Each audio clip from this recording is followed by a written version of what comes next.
oh, screw tape letters. Yeah. Oh, a lion, a witch, and a wardrobe. And I'm like, I have no idea what this is. And the movies came out, and I was like, I don't know what this is. Welcome to the Thinklings podcast, a conversation where good thoughts help renew the mind with the Word of God. I'm Charlie Carter, and I'm here with Tim Little and Andy Stearns. Let's jump into the conversation. Welcome to the Thinklings podcast, Abolition of Man, Chapter 2. If you didn't have the opportunity to listen to Chapter 1, you can go find that, the episode right before this one, where we walked through Abolition of Man, Chapter 1. And as I already said, tonight we're going to glide our way through or over Chapter 2, just maybe hit some of the ideas in there. So before we do that, any introductory thoughts, guys? Just want to say something? Like, what's going on? Welcome. Welcome. I don't have a whole lot to say. We're excited to read through Abolition Chapter 2, and this has been a lot harder than we thought it was going to be. Yeah, Abolition, I will say this. I teach the class on Lewis, and when I tell students we're going to read this, I tell them go get a guide because he is dense, and there are some helpful guides out there where people who have walked through this understand it. This is one of those books where if you don't try to find a resource, you're going to read it and think it's not worth your time. It is. You might need some help. And so even us, like I looked at a guide last week to confirm my understanding this right, because I thought I understood something and I think I was a little off on it. So I think the guides are very helpful. And I've got that Hideous Strength right next to me, but even that, it is helpful to hear other people talk about it. So we're growing in this ourselves too. So what's a guide? Where did you find a guide? Well, okay, so there's a couple of websites, lewisania.net, cslewisfoundation.org. There's a guy at Houston Baptist University, I cannot think of his name, it has like a 7-page summary. It's really good. He's got thematic stuff in each chapter. What's going on is there's a context Lewis is talking, or is writing in, and when he's writing this book, and there's issues of the day he's responding to, and we don't always catch that as we read the book. It's kind of similar to when you read the Old Testament and you need to study the history of the time period to understand it. Anyways, guides are helpful, and so yeah, when I took your C.S. Lewis class, I was lost. And so for the listener, I mean, I got saved when I was 16. I had no idea who C.S. Lewis was. Maybe as I got through high school and then came to college, I heard like rumblings of like, oh, screw tape letters. Yeah. Oh, a lion, a witch, and a wardrobe. And I'm like, I have no idea what this is. And the movies came out and I was like, I don't know what this is. I think I had read Mere Christianity. And that was it when I started taking the C.S. Lewis class. And when we got to Abolition of Man, I was absolutely lost. And so there's actually some really helpful YouTube videos. Yes. That like draw out like graphics to help organize C.S. Lewis thoughts. Doodles. Yeah, the Lewis Doodles. Good. The Lewis Doodles. And that was really great. helpful to me. Yeah. As like a first run through. You know, now I think this is the 4th time that I've read through, and it's still like every time you see things you didn't see before. I think, I mean, not to put like a shameless plug in here, to me, I think the best guide to understanding this is the Space Trilogy. Because it's a narrative, and you get to know the character, and then all of a sudden the light bulb goes on, you're like, oh, that character is the trousered ape. That character is the urban blockhead. Yeah, but you need a guide to tell you that at the beginning. Otherwise, if you're not really understanding abolition, then you go read the Ransom Trilogy. Yeah. Then it's just kind of like putting the pieces together is kind of hard. Can we talk about the name, the Ransom Space Trilogy issue? Yeah, we haven't mentioned that yet. No. So, listener, I'm a little bit ashamed, but not because, and I'll explain. So, this is often called the Space Trilogy. It's even packaged that way on a lot of books, the Space Trilogy. Lewis would not have called it that. He would have called it the Ransom Trilogy. There's a guy named Doug Wilson. If you look up Doug Wilson Ransom Trilogy on YouTube, he'll have a little clip where he explains why Lewis never would have used that word. Lewis didn't like the idea of space being this thing that's out there. And also, if you'll notice, the third one doesn't even take place in space. It's on Earth, and it's all about the main character named Ransom. So you'll hear us say Ransom Trilogy, and you'll hear us say Space Trilogy. Now, if you really meet someone who's a Lewis aficionado and you say Space Trilogy, they might turn their nose up at you. And I understand that. Would that be something we might deem Philistine behavior? Well, I don't know. I'd have to ask my authority in Georgia on that one. But I will say this. I often say Space Trilogy knowing it's the Ransom Trilogy because other people, that's how they speak. And maybe that's bad. I don't know. Yeah, so just to clarify, and then we'll move on because we need to move on. But so do we? I think you could read. I think you could read Out of the Silent Planet, which is the first in the Ransom trilogy. Or but yes, the Ransom trilogy. You could read that, and you could get into some of the conversations that are happening. And I think without understanding anything about Abolition of Man, you could make some very quick judgments about these characters and the faults that they have. And then once you read Abolition, you'd be like, oh, Lewis is talking about that. That's that thing that guy did. I didn't have the benefit of that because I think I'd gone through Abolition of Man twice before I even touched Space Trilogy. But then I went through the Space Trilogy, had no clue, and then I'm like, maybe I need to think a little bit more while I read. But then now the second time through, I don't think you can miss it. I think you have to read it for a story's sake first. But I think your buddy George kind of told us, like, hey, just read it for its own sake. Think about the characters and what's happening. And when you do that, I think the imagination is an in and of itself to teach you what Lewis is trying to get at, if that makes sense. I know we're going a little bit far afield from our outline, but even the stuff you were saying about Out of the Silent Planet and the Harasa and the things that are the Hanau, the living things. Hanau, yeah. And yet then there are these other characters who are humans and they're behaving less so. So you'll see those things. Let me ask you this, Stearns and Little. Do you think it's a coincidence that Hanau rhymes with Tau? As if all of these different creatures have this objective value system, even if they're not human? Like they all have the Tau because they're Hanau? Huh. It's interesting. I have no idea. Because Hanau is, for the listener, Hanau is like the idea that it's a living being that has reason. And in fact, the animals on Earth have lost that. And he kind of explains that in one of them. Oh, that's interesting. And there's I don't these know. species on... Like Paralandra. Both of them. Well, yeah. Malacandra, there's 3 species, and they're all Hanau. Yeah. And then the 2 humans that are there, the blockhead and the ape, have no perception that these other creatures are more human than them. So just to wet your whistle a bit. So let's get into Abolition Chapter 2. Let's get a running start and maybe get a quick recap of like the peaks, the high points in Chapter 1. So in Chapter 1, we had the Green Book. This is a grammar book, and Lewis is explaining that the Green Book is basically neutering people. It is making them less manly, less human, because it fails to help them properly order sentiments because it denies all sentiment, it denies all emotion, and thus it denies all absolute truth. The portion of Chapter 1 that I really like is his discussion on emotions. He explains how the man, to be a real man, and remember the title of the book is Abolition of Man. So to be a man, to be a person, what you need to do is you need to have properly ordered loves or properly ordered affections, which are intellectual, but they are not solely intellectual. They are within the chest, within the magnanimity of man. So you have the trousered ape, which is a person that is ruled by their base desires, by their stomach. And then you have the urban blockhead that presumably is ruled by reason. And he says that to be a real man, you need to be neither. You need to be a person with a chest. So that's just kind of a quick synopsis of Chapter 1. I hope that's helpful now moving into Chapter 2. Or do you guys have anything you want to add on Chapter 1 there? I think that was pretty good. Yeah. We were just pointing and deliberating in silence so as to not get picked up on the microphone about who we think these characters are in Out of the Silent Planet. You guys are horrendous. we were like mouthing like this guy, and then no, not that guy. That guy. But I think part of it is because as he's writing, I think maybe some of these people have multiple elements. I might be thinking of one, you're thinking of another. And I think the urban blockhead and the trousered ape are like the ice cream cone that's got the chocolate and the vanilla, like the twist. Oh, that's good. They're distinct, like but they're the same. Like yeah.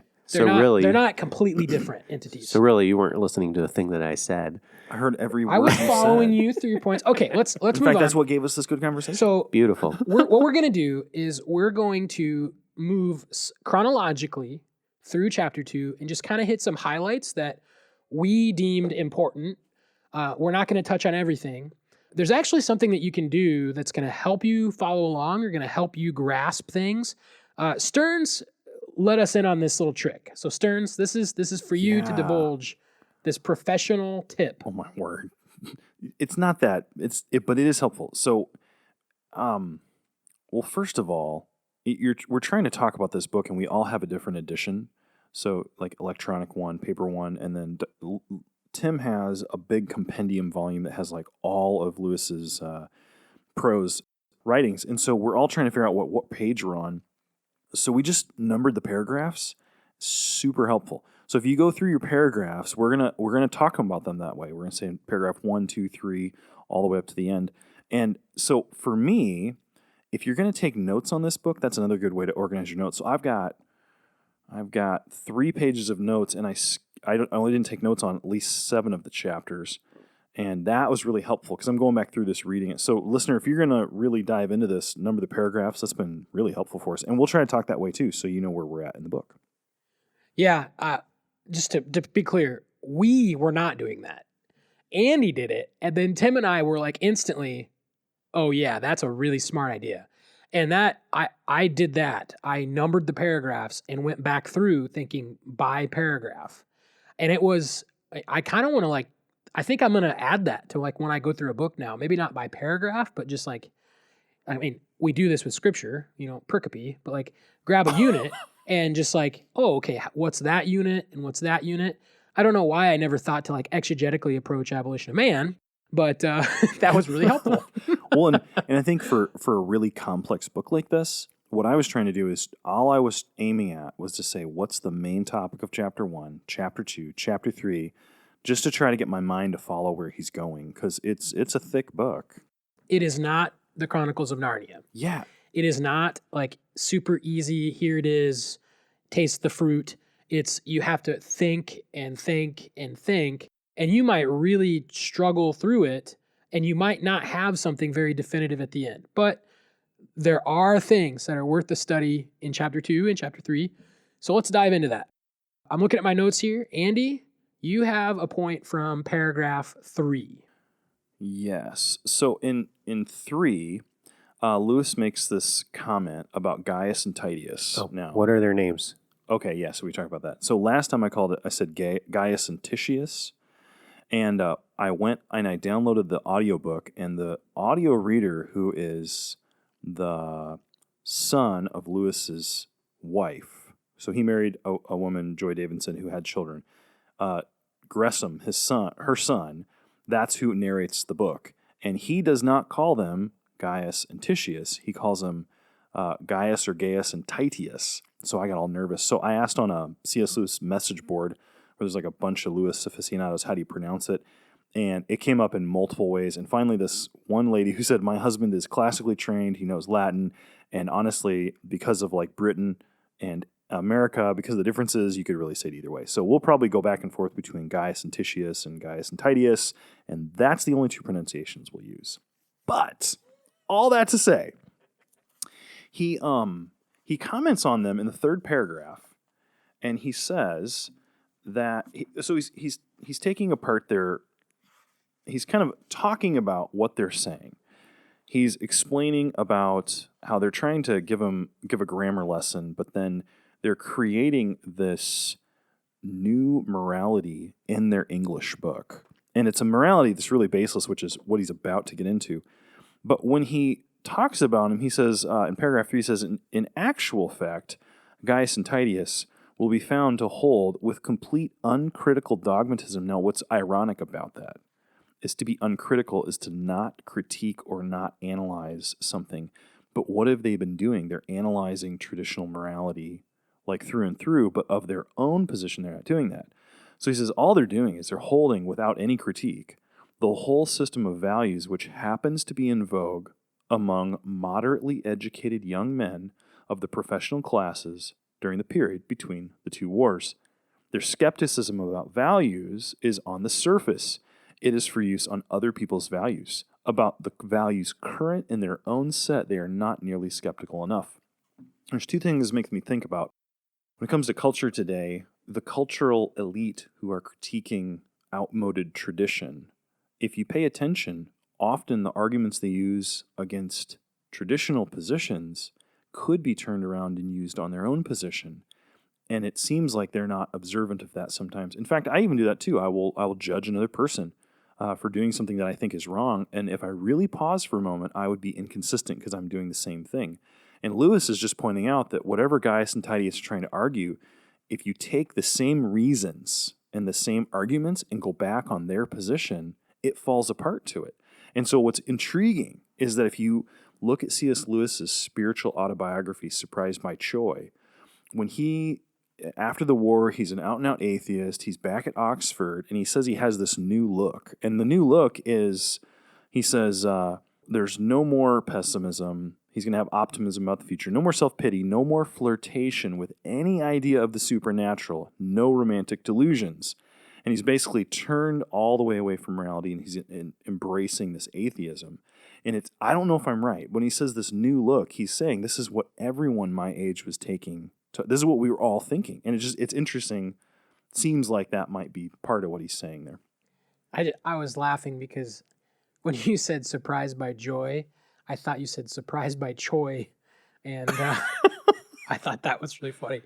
We have some friends that are the Chois. So if you're listening, hey. Well, sometimes you are Iowa, surprised by Minnesota Choi. friends. Surprised by Choi. And maybe the point about that one, just to lay it out, is that Lewis is pointing out that these guys are judging moral positions, but they're not taking that same standard on their own position. And that's maybe something as a reader you should pay attention to when cultural elites are judging Christianity for reasons. Before you say, oh man, Christianity's wrong, ask if those same reasons could be used on the cultural elites' positions as well. And often they can. You read the quote that they like to take these skeptic ideas and apply them to all of the worldviews they don't like, but then they don't apply it to their own worldview. I really like that quote.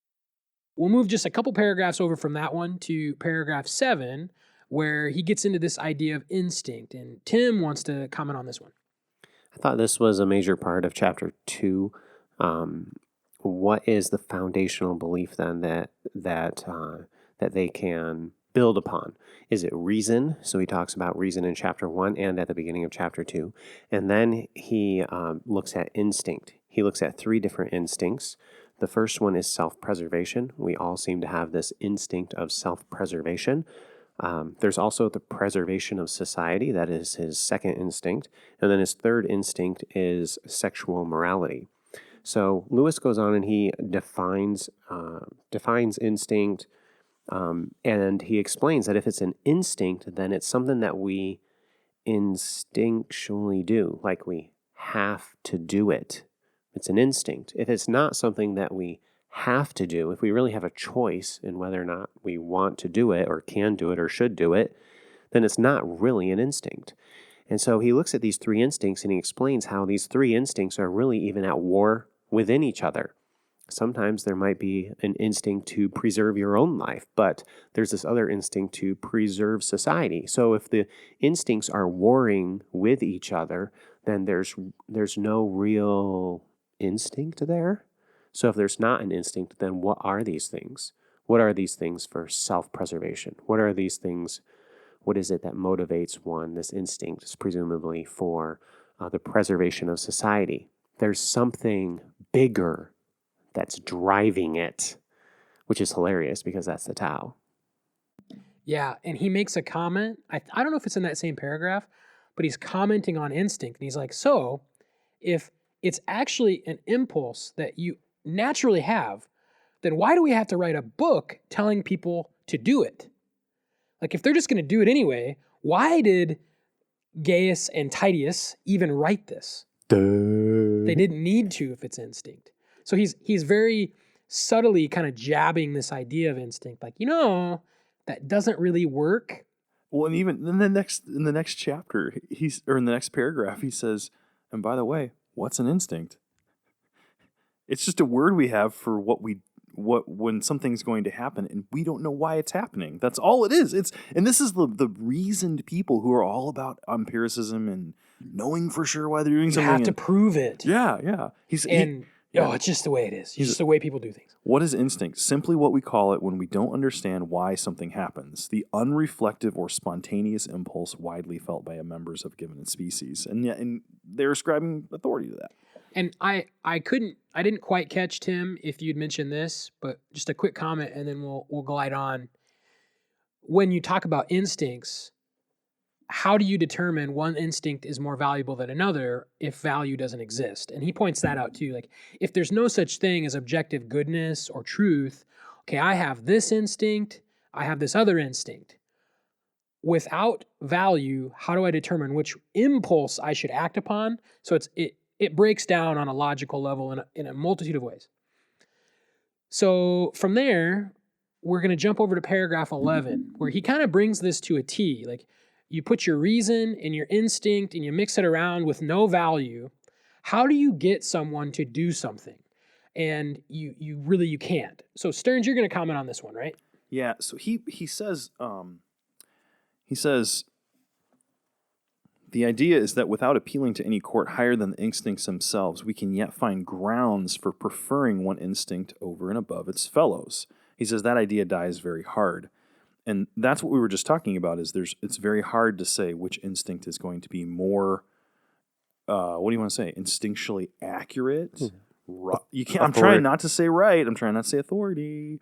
But he says this. He goes on to point out how they're in this old dilemma where you're making observations, you're seeing this, and then you're seeing what is, and now you're trying to say that means we ought to do this. He says either the premises are already concealed and it's concealing an imperative, or the conclusion remains merely in the indicative. So for the listener, imperative and indicative, one is a command, one is a statement of fact. And so if you learn Greek, there are certain verbs that you use to just say, hey, this is what's true, like I'm going to the store, or I went to the synagogue, or whatever. And then there's another kind of... Go ahead. I love the Thinklings podcast. That'd be an indicative statement. That'd be an indicative statement. You got it. Okay. So then there's other verbs that you would use to make a command where you are supposed to follow it. Like you should love the Thinklings podcast. That is such a beautiful example. Or just to say, love the Thinklings podcast. Yeah. Like commanding command. you. Ooh, that's love good. That. Well, I should put that in my Greek class. That would be a really good example. I think Thank it's you, a Charlie. great example. Yeah. And so the idea here is that in one sense you state what you see, and the other one you're commanding obedience to some principle. Here's the problem. It goes all the way back to David Hume. If I scientifically look at the world and I take information down, I'm very empirical, and I can say, hey, look, this is what a species does. They, do this or that, or this is how the natural world operates.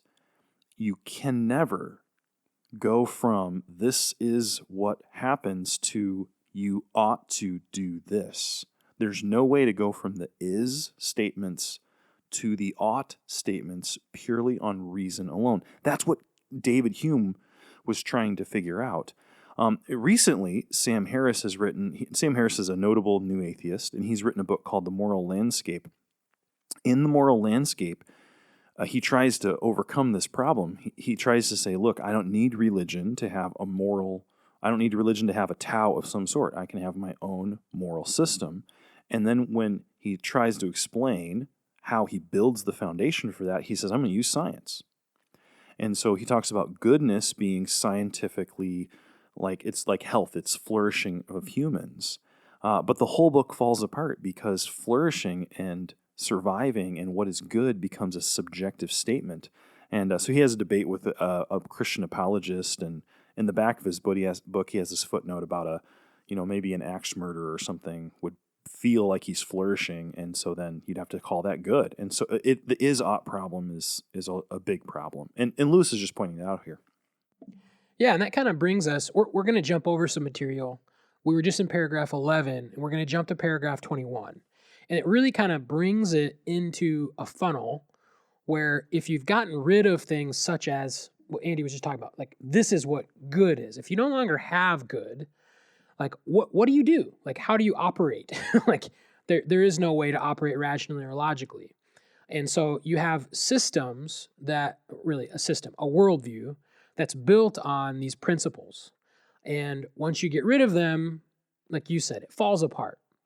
And then you get into this idea, well, how do you prove that these things exist? How do you prove that this is the right way? And in paragraph 21, he makes a nice little illustration about why you can't do this. And it gets into an apologetic idea of presuppositional beliefs. It's like you can't take a foundational belief and ask it to prove itself. Because it's a first principle, because it's the foundation, you can't have it prove itself. You can't hold, and the line that he says is, you must not hold a pistol to the head of the Tao. So here's this idea, objective value. And imagine that it is a person. Like this is a person of objective value, which in a theological sense is maybe not super abstract. But just imagine that for a moment, that here's this person who is objective value. He is the first thing, he is from which all other principles of morality flow. And you hold a gun to his head and you say, if you can't prove to me that you're the first thing, I'm going to kill you and I'm never going to believe in you again. Guess what? Because it's a foundational belief, because it's presuppositional, it cannot prove itself. And the moment you question the objective value to do that, you will be left disappointed. You cannot prove the foundation. And I think that's really important, and how it relates to how we view truth, because we have to either believe or not. Yeah, there's really no way. So this is actually relates to a philosopher named Alvin Plantinga. Part of what he's a Christian philosopher. We've actually mentioned him a while back. Broadly Christian. But part of what he's explained is that there are beliefs in rational thinking. So you're not irrational to believe these, that are not the kind of beliefs that can be proven, like some sort of a scientific belief or some sort of an evidential belief. And God is, in his opinion, one of those kinds of beliefs. And he shows it, I think, pretty effectively. So maybe one more quick thing to end on in paragraph 23. So this whole time he's been talking about the Tao. And actually, a lot of the stuff we skipped over, he talks about, can you adjust the Tao? Can you develop the Tao? It's kind of intriguing. It kind of sounds like he's saying you can change morality according to culture. And I'm not sure that's what he's saying. But the whole time you're asking the question is, what is the Tao? What is the Tao? And in paragraph 23, he comes right out and says it. He says, why must our conquest, he's talking about the conquest of nature, because these innovators think we're going to go beyond our natural selves. We're going to overcome nature. We're going to put it in subjection. We're going to rule over it. And he says, why must our conquest of nature stop short in stupid reverence before its final toughest bit of nature, which has hitherto been called the conscience of man? And here he's talking about the Tao, and he equates it with the conscience. And so I think part of what he's been trying to do this whole time is argue that this thing we all have called the conscience isn't irrational, it's not unreasonable, and it's not something we should abandon. Now, he's trying to do that without talking too much about the Bible, but I think that's related to his idea of the Tao as the conscience. Yeah, and he's going to mention that in chapter 3. He calls it the conscience again in chapter 3. So it's definitely what he's talking about. So Tim is going to wrap us up here in Isaiah 40. And so Tim, what does Isaiah 40 have to do with Abolition of Man chapter 2? It's connected to that idea of foundational beliefs, like what Charlie was talking about. You can't put a gun to the head of the Tao. In Isaiah 40, verse 27, just quickly, Isaiah 41 through 26 is really this exaltation of God, particularly verses 12 through 26. And then Israel kind of responds, and they say, why do you say, O Jacob, and speak, O Israel, my way is hidden from the Lord, and my just claim is passed over by my God. So they're seeing this injustice in the world, and they are like, God, I thought you were all-powerful. God, I thought you were all-knowing. And so what do they say? My way is hidden from the Lord. They're calling into question God's all-powerfulness, his all-knowingness. And then in the second claim, they say, my just claim is passed over by my God. So they're calling into question God's justice or God's goodness. This is, God is often, especially amongst atheists, like God, if you're really all good and if you're really all powerful, then why don't you fix the wicked things in the world? Well, how does Isaiah respond to that? He doesn't argue for the existence of God. In fact, he argues toward their conscience. Isaiah 40:28 states, "Have you not known? Have you not heard?" He uses rhetorical questions and gets them to think because it's within them. It's like this is a foundational belief and everybody knows it. And what is it? What is it that you know? What is it that you hear? The everlasting God, the Lord. What's the attribute of God that he highlights? His eternality. And then in the next line, the creator of the ends of the earth. His omnipotence. Now, when you think through the eternality of God, you have to understand that God exists outside of time. So, of course, he knows everything because he is living outside of time. So all time is in existence to God at the same time. Okay, we're getting into a little theology there, but you can study that out. The second point is the omnipotence. So God knows what situation is going on in your life. God knows it, and he has the power. He could do something about it. Then what does he say? In the next line, he states, neither does he faint, nor is he weary. God doesn't get tired like people, and that begins a new theme, which Isaiah is going to further encourage us with. In fact, this passage is very encouraging. And then the last line of Isaiah 40:28, he states, God's understanding is unsearchable. You can't figure out God. You'll never understand him. You can't figure out his plan. And so he doesn't say, you know what, you're going through a tough time. I'll get you out of that. No, what does he say? He says, I've got you in that tough time, and you don't know why. And then he's going to develop that and say, you're going to have to trust me.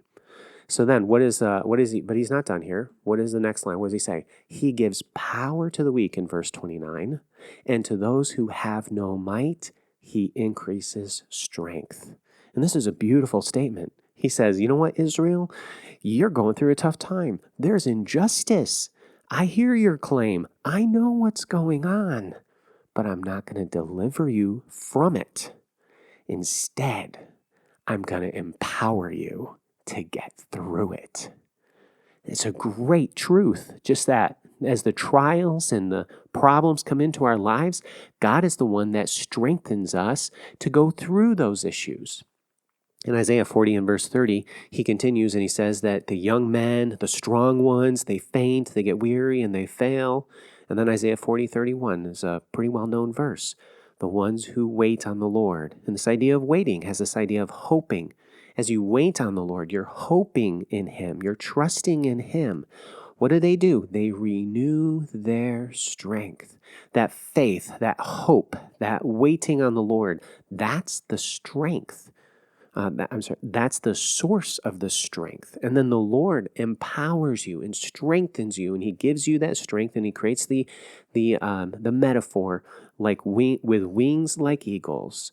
And then you run and you're not weary. You walk and you're not faint, and you don't faint. The walking is the same word used back in Isaiah 40:27 when they complain about God doesn't see their way. God says, I see your way, and I'm going to empower you to get through it. Thank you for listening to this episode of the Thinklings podcast. We would love to hear from you. If you have any feedback, suggestions, or potential topics that you'd like us to discuss, you can contact us through our email, thinklingspodcast@gmail.com. Remember, don't let this conversation end with this podcast. Read good books, talk about them with your friends, and always continue to cultivate your mind. See you next time on the Thinklings podcast.